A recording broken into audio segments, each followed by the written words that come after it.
Selamat sahabat, Bapak Ibu Saudaraku yang kasih dalam Tuhan. Puji syukur kehadirat Tuhan, Allah yang Maha Esa, Tuhan yang sangat baik. Oleh karena berkat dan kasih setianya lah, maka kita masih dipertemukan kembali pada sahabat Tuhan yang kudus dan diberkati untuk boleh mempelajari kebenaran firman Tuhan. Apa kabar saudara-saudara? Saya harap saudara-saudara semua dalam keadaan baik, sehat, tidak kurang suatu apapun.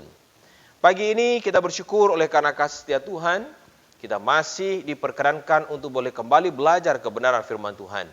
Dan biarlah pada sahabat Tuhan ini, nama Tuhan ditinggikan lewat seluruh rangkaian doa dan ibadah kita. Pekabaran firman Tuhan pada sahabat Tuhan yang kudus dan diberkati saat ini, saya beri judul, Jangan simpan amarahmu sampai matahari terbenam. Namun sebelum kita belajar kebenaran firman Tuhan ini, mari kita tunduk kepala sejenak. Kita akan berdoa. Bapa kami yang di sorga, terpujilah nama-Mu Tuhan. Kami siap mempelajari kebenaran firman Tuhan. Biarlah kuasa Roh Kudus Tuhan benar-benar memimpin kami.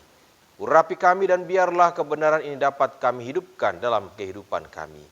Terima kasih Bapa, dalam nama Tuhan Yesus kami sudah berdoa. Amin.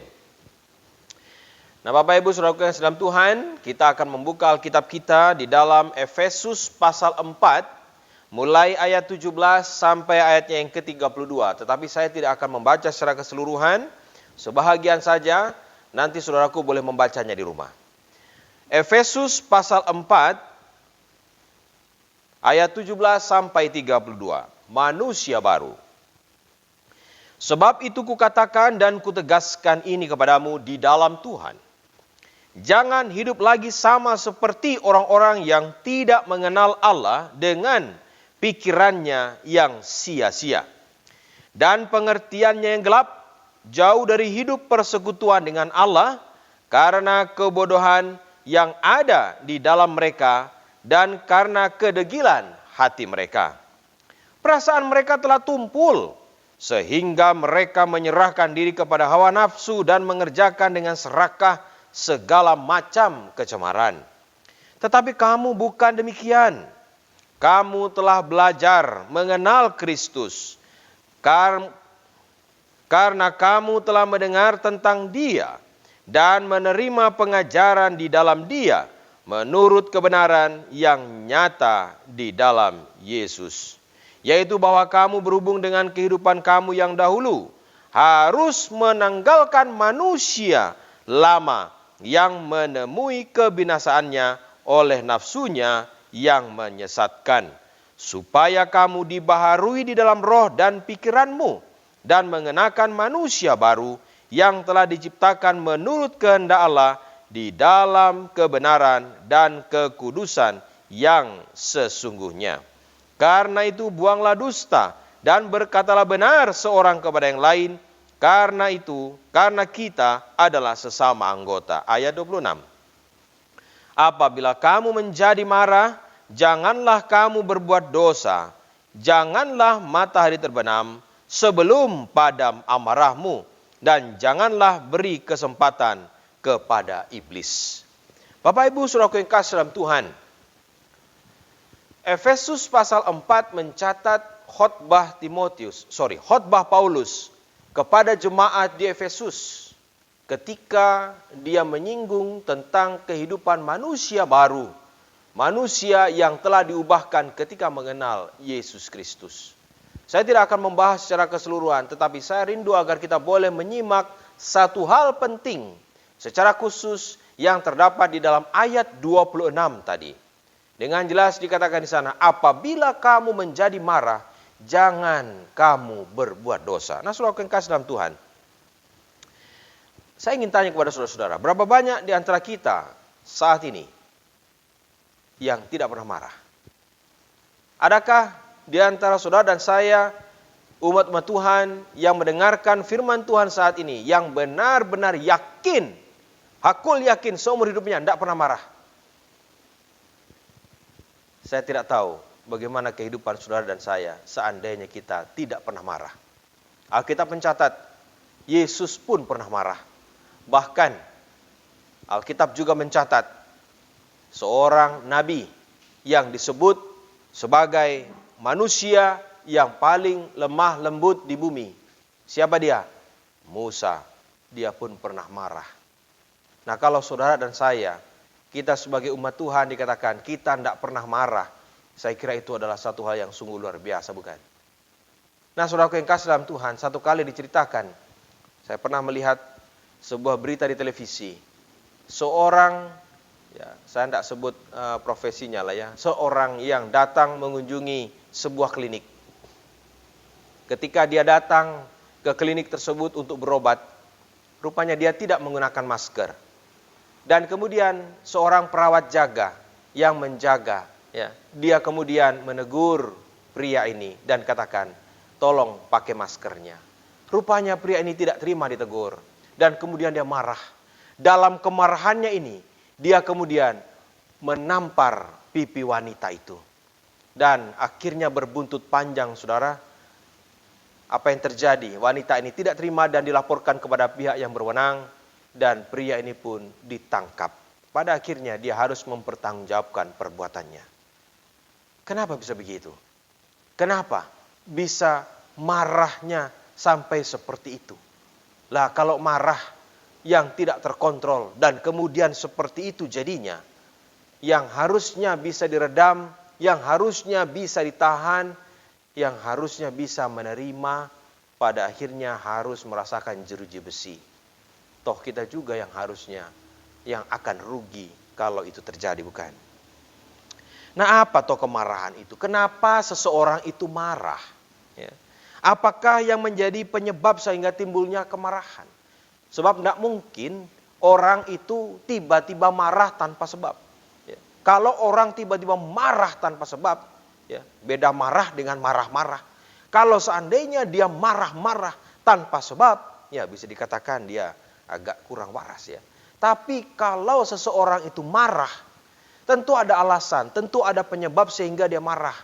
Nah, inilah yang kita akan bahas. Sebab kemarahan itu adalah reaksi terhadap satu peristiwa atau lebih yang menyakitkan atau yang tidak sesuai dengan harapannya.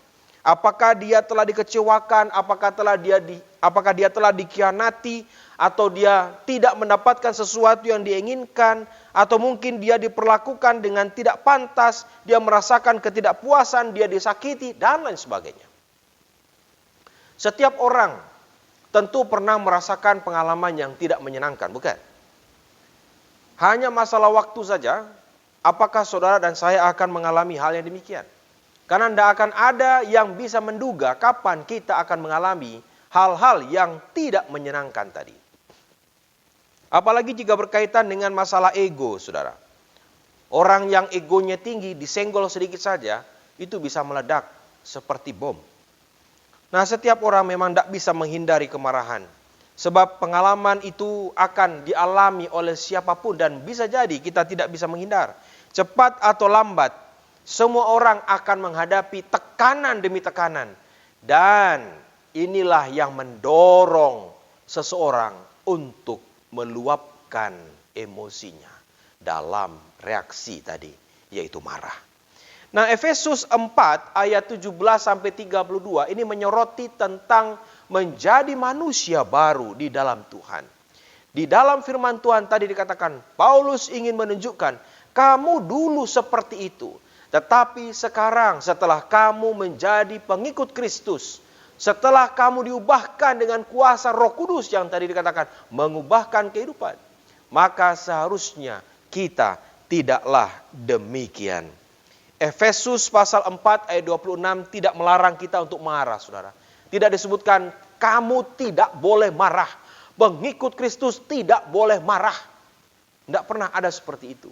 Marah itu adalah ungkapan emosi, reaksi spontan bisa jadi yang terjadi kepada setiap orang yang normal. Maka dikatakan tadi, tidak ada firman yang menyatakan kamu tidak boleh marah. Tapi kalau seandainya kita ini marah, lalu berbuat dosa, itulah yang tidak boleh.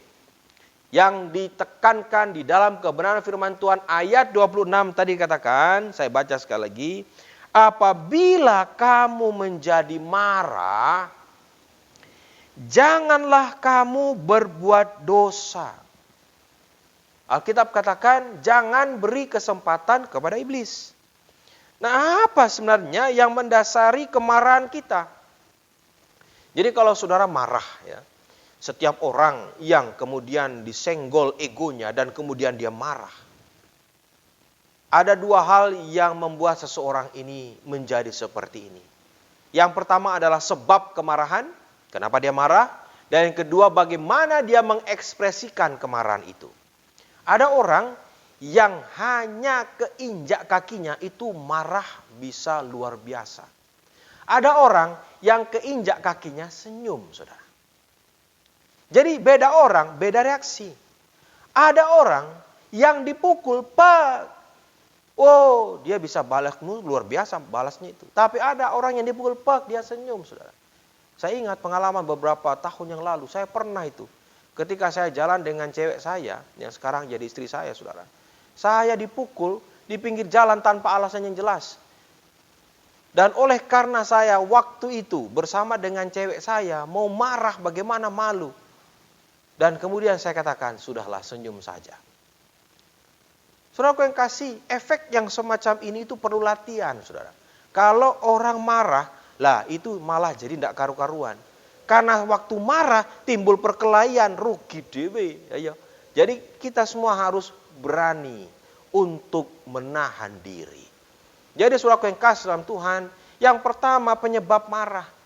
Ada banyak penyebab marah. Nah, yang kedua adalah reaksi pada waktu kita marah. Ada orang yang marah itu diam. Ada orang yang kalau marah itu dia lampiaskan kepada makanan. Dia marah hebat, dia makan banyak. Ada orang yang kalau dia marah, dia ucapkan kata-kata kotor. Ada orang yang kalau marah, dia bisa mendelik-delik seperti ini, saudara. Macam-macam reaksi orang marah. Ada orang yang marah juga dengan melanggar firman Tuhan. Dengan cara apa? Dengan cara menyakiti orang lain. Membalas secara langsung, entah secara fisik atau secara verbal. Nah, inilah yang dikatakan oleh Paulus tadi. Marah boleh, tapi jangan sampai marah saudara itu menuntun kepada dosa. Ya, saudaraku yang kasih, kita semua adalah umat-umat Tuhan. Tuhan memanggil kita untuk berbeda dengan dunia. Jadi kalau dunia seperti itu marahnya, kita sebagai umat Tuhan marahnya tidak boleh seperti dunia. Ya, kalau dunia seperti itu marahnya, kita harus berbeda. Ya. Marahnya itu harus elegan sedikit, saudara, sesuai dengan firman Tuhan. Ya. Nah, sekarang mari kita lihat. Kalau Yesus marah, kira-kira dosa tidak ya? Alkitab mencatat bahwa Yesus tidak berbuat dosa. Kalau begitu marahnya Yesus itu bukan dosa. Loh, kok bisa? Lah, ini yang penting. Marah ada motifnya. Dan setiap motif hanya Allah yang menilainya. Kenapa seorang marah? Bisa jadi karena dia melihat ketidakbenaran telah merusak kebenaran. Kenapa Yesus marah? Tahu di mana Yesus marah? Yesus marah di bait suci. Ketika umat-umat Tuhan ditindas. Ketika umat-umat Tuhan dikatakan di situ telah mengalami ketidakadilan. Dilakukan oleh siapa? Orang-orang Farisi ahli Taurat. Yang memeras mereka ketika mereka akan membuat upacara korban. Ya, nanti ceritanya yang lain. Ya, tapi yang jelas dikatakan di sini, Yesus kemudian menganyam sebuah tali dan menjungkir balikkan meja-meja penukar uang di halaman bait suci. Yesus marah. Bukan cuma marah etok-etok, saudara. Bukan marahnya main-main, tapi marah betul. Tetapi Alkitab katakan dia tidak berdosa. Bagaimana kalau orang tua marah sama anak? Biasanya marah sama anak karena anak pasti nakal, bukan? Nah, ini marahnya, ya, apakah marahnya karena jengkel atau karena mau supaya anaknya benar? Alkitab dengan jelas katakan, kalau kau benci anakmu, kau tidak akan gunakan rotan.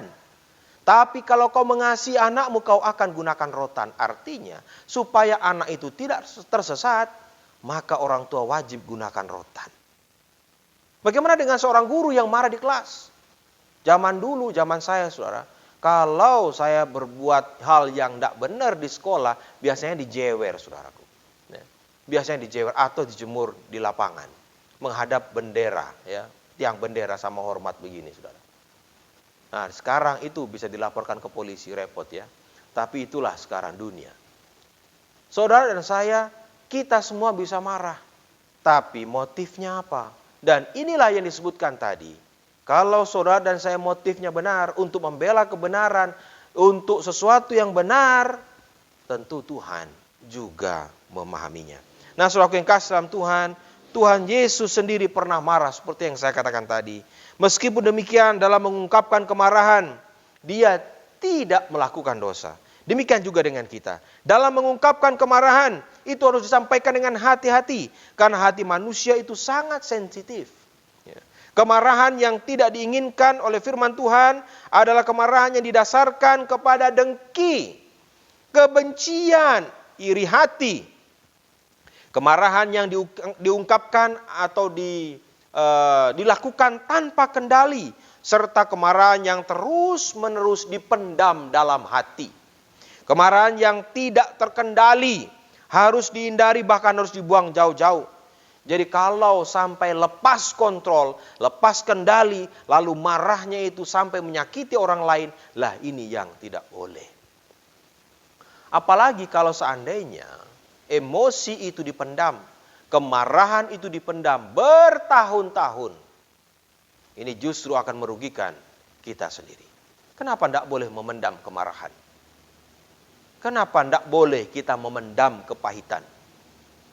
Ada beberapa penyebab yang membuat kita harus meninggalkan itu. Ya.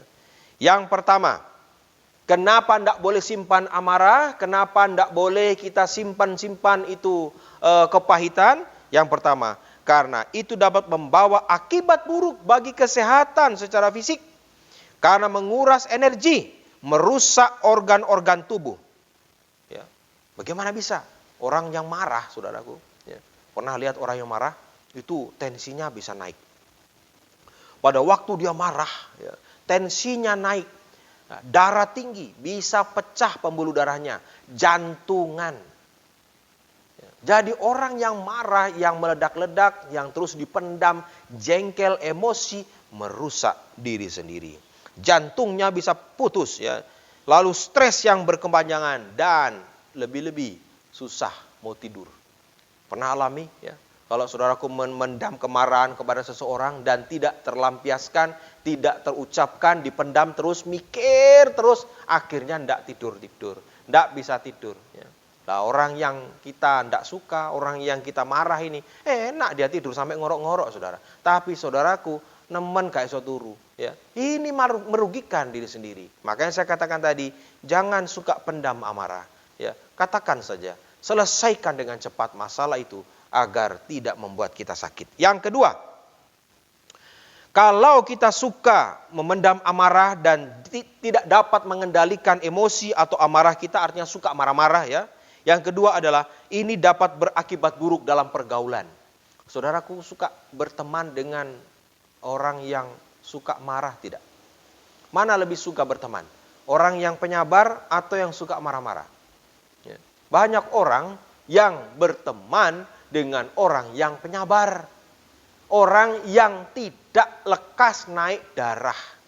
Kalau berteman dengan orang yang lekas naik darah itu nular, saudara.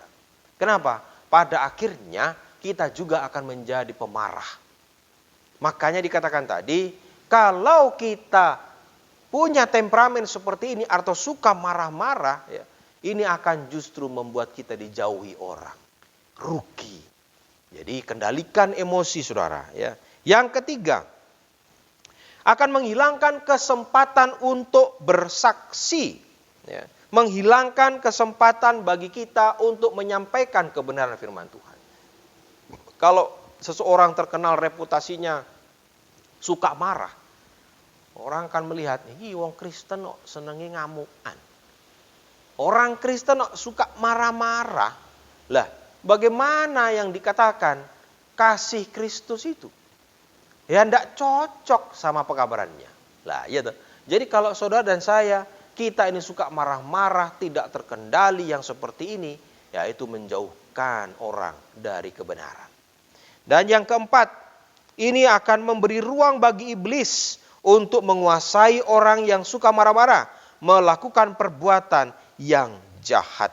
Makanya kalau ini diteruskan ya, tabiat yang semacam ini dipelihara, dikatakan tadi, ini justru akan membawa pertengkaran, membawa perselisihan, ya. Dan pada akhirnya orang-orang yang demikian ini justru membawa pencobaan bagi dirinya sendiri. Semakin lama ini akan menjadi semakin pahit. Nah, saudaraku yang kasih, ada pepatah yang mengatakan demikian. Salah satu ukuran keagungan atau kebesaran seseorang adalah kemampuannya untuk mengendalikan kemarahan. Makanya firman Tuhan dengan jelas katakan orang yang merebut kota itu dikatakan tidak dapat dibandingkan dengan mereka yang bisa menguasai dirinya sendiri. Karena apa? Saat seseorang dapat kontrol diri, menguasai dirinya sendiri, dia adalah orang yang hebat, orang yang luar biasa. Saya kira kita semua bergumul dalam hal ini. Semua kita bergumul dalam perjuangan melawan diri kita sendiri. Dan hanya Tuhan yang dapat menyanggupkan kita. Saudaraku yang kasih, bagaimana kita dapat mengontrol atau mengatasi kemarahan agar kita tidak jatuh di dalam dosa? Pagi ini saya ingin memberikan ada 4 tips supaya kita bisa belajar bersama mengendalikan kemarahan. Yang pertama, berdoalah, meminta Tuhan memampukan kita untuk mengendalikan diri agar tidak jatuh dalam dosa pada saat kita marah. Waktu saudaraku terpancing untuk marah, tarik nafas dalam-dalam. Coba untuk istighfar. Istighfar itu eling. Ingat, tidak boleh marah. Tuhan bilang sabar. Tarik nafas dalam-dalam, berdoa, Tuhan Yesus tolong. Tuhan Yesus tolong. Tuhan Yesus tolong. Paring sabar Gusti, paring sabar. Hal yang semacam ini akan memberikan efek ngerem. Ngerem sehingga tidak melakukan tindakan-tindakan yang tidak terpuji. Jadi katakan tadi, Tuhan mau supaya kita langsung kontak sorga. Berdoalah. Ya. Pada waktu saudaraku terpancing untuk emosi, memang sulit ya. Waktu saudaraku dipancing emosi di jalan. Ya. Ada berapa banyak di sini yang pertama kali yang terlontar adalah doa dari mulutnya. Susah ya. Nah, itulah yang harus kita lakukan. Karena Tuhan mau supaya kita berbeda dengan dunia. Saat saudara dan saya kita marah, harus selalu ingat bahwa Tuhan mau supaya kita ngerem emosi dan meminta supaya Tuhan menekan kemarahan kita. Yang kedua, tetaplah menguasai diri. Jangan sampai kita justru dikuasai oleh emosi kita. Berpikir dahulu sebelum bertindak. Orang kalau sudah emosi, kadang-kala kehilangan akal sehatnya. Dan kalau kehilangan akal sehat, biasanya hal-hal yang tak terduga itulah yang terjadi. Hal-hal di luar nalar itu yang dilakukan. Seperti kasus yang tadi saya sebutkan. Marah, emosi, dia pukul perawat itu. Masuk bui, saudara. Harus pikir panjang. Di dalam Yakobus 1 ayat 19-20 katakan, hai saudara-saudara, setiap orang hendaklah cepat untuk mendengar tetapi lambat untuk marah. Sebab amarah manusia tidak mengerjakan kebenaran di hadapan Allah. Jadi, saudara dan saya, kita perlu benar-benar bergumul memohon pertolongan Tuhan. Karena saat saudara dan saya marah, iblis sudah berdiri di muka pintu untuk menjatuhkan kita. Kita perlu latihan. Dan latihan itu tidak mudah. Yang ketiga, hindari kata-kata kasar, tetapi gunakanlah kata-kata yang lembut dalam menyelesaikan masalah. Di dalam Amsal 15 ayat 1, perkataan lemah lembut lebih mudah untuk didengar. Jawaban yang lemah lembut meredakan kegeraman, tetapi perkataan yang pedas membangkitkan amarah. Kalau bertengkar, saling marah satu sama lain, lalu melontarkan kata-kata yang pedas, ini sama dengan api yang disiram bensin. luka yang disiram cuka. Jadi semakin perih, semakin berkobar marahnya. Tidak akan semakin selesai. Jadi ada baiknya kita belajar untuk bersabar, sehingga tidak terlontar kata-kata yang justru lebih menyakitkan. Dan yang terakhir, bagaimana supaya kita tidak berbuat dosa pada waktu marah adalah tunda kemarahan itu dengan berdiam diri. Dengan berlalunya waktu, perasaan kita itu akan menjadi tenang, cooling down. Jadi ini perlu waktu. Memang tidak mudah untuk berdiam diri, apalagi jika kita terus-menerus disakiti. Ya. Memang kadangkala kata-kata itu sangat menyakitkan. Tetapi ingatlah satu hal tadi. Kita tidak mau berbuat dosa, bukan? Kalau saudara dan saya tidak mau berbuat dosa, belajar untuk ngerem, belajar untuk berdiam diri. Sehingga saat kita berdiam diri dan berlalu, waktu yang akan meredakan kegeraman. Waktu yang akan meredakan emosi tadi. Sehingga bisa jadi kita batal marah, atau marah pun tapi dengan kata-kata yang lebih baik. Bapak Ibu Saudaraku yang kasih dalam Tuhan, menjadi kesimpulan pekabaran firman Tuhan pada Sabat Tua yang kudus saat ini. Sebagai manusia biasa, respon emosi kita akan timbul ketika kita terdorong untuk marah. Ada banyak hal yang membuat kita menjadi marah. Alkitab juga tidak pernah mengatakan kamu tidak boleh marah. Alkitab hanya mengatakan jika kamu menjadi marah, jangan berbuat dosa. Janganlah matahari terbenam sebelum padam amarahmu. Dan jangan beri kesempatan kepada iblis. Bapak Ibu, marah boleh saja. Marah tidak salah. Tapi yang perlu diingat, jangan kita terus-menerus memendam amarah kita. Itu hanya akan menjadi penyakit. Dan biar kita juga tetap dapat menguasai diri kita pada waktu kita marah. Sehingga kita tidak jatuh ke dalam dosa yang kita tidak inginkan. Sahabat Tuhan yang kudus ini, biarlah kita boleh introspeksi diri. Saya yakin dan percaya, kita semua manusia normal yang bisa terpancing untuk marah. Tetapi ingatlah pesan firman Tuhan saat ini. Pada waktu kita menjadi marah, biarlah kita mengarahkan pandangan kita tetap kepada Tuhan. Kontrol diri agar kita tidak berbuat dosa. Semoga Allah menolong kita, mengaruniakan Roh Kudus yang akan menguasai hati kita lebih lagi dari hari ke hari. Sehingga benar-benar kita boleh hidup seperti yang Dia inginkan. Semoga Allah memberkati kita dan kiranya kasih Tuhan memampukan kita untuk melaksanakan firman ini. Mari kita berdoa. Allah kekal Bapa kami yang di sorga, terpujilah nama-Mu. Kami ucap syukur atas kasih karunia Tuhan. Pekabaran yang indah Tuhan telah sampaikan. Kami rindu Tuhan, kasih-Mu menolong kami agar kami boleh hidup di dalamnya. Kami manusia biasa yang penuh dengan salah dan dosa. Kami rindu agar kuasa Tuhan memampukan kami, agar kami dapat mengontrol diri kami dengan pertolongan Tuhan. Walaupun kami marah, tapi kami tidak mau berbuat dosa.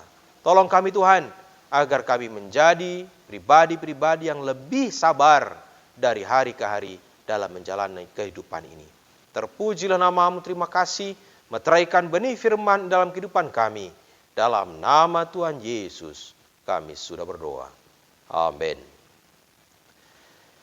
Kami ucapkan selamat Sabat dan terima kasih atas kebersamaan kita. Semoga pekabaran firman Tuhan ini akan menjadi berkat dalam kehidupan kita. Amin.